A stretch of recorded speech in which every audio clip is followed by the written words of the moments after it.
Police दलातील वरिष्ठ अधिकाऱ्यांच्या बदल्यांचे आदेश गृह विभागाकडून सोमवारी देण्यात आले. सांगलीच्या पोलीस अधीक्षकपदी साताऱ्याचे तुषार दोशी यांची नियुक्ती करण्यात आली आहे.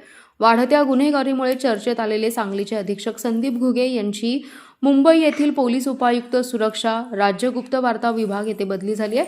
तुषार दोशी यांनी फिजिक्समध्ये पदवी पूर्ण केली आहे. सन 2001 मध्ये महाराष्ट्र लोकसेवा आयोगाची परीक्षा उत्तीर्ण होऊन ते पोलीस दलात भरती झाले आणि पुढे IPS अधिकारी म्हणून कार्यरत झाले.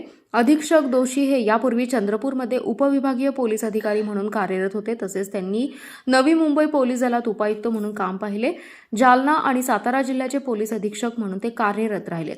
सातारा जिल्हा परिषद अध्यक्ष निवडीवेळी मंत्री शंभूराज देसाई आणि मंत्री मकरंद पाटील यांना धक्काबुक्की झाली होती. या प्रकरणी ते चांगलेच गाजले होते. त्यानंतर निलंबित करण्याचे निर्देश उपसभापती नीलम गोऱ्हे यांनी दिले होते. मात्र मुख्यमंत्री देवेंद्र फडणवीस यांनी दोशी यांचं निलंबन न करता त्यांना काही दिवस अर्जित रजेवर पाठवलं होतं. त्यानंतर ते पुन्हा कामावर रुजू झाले.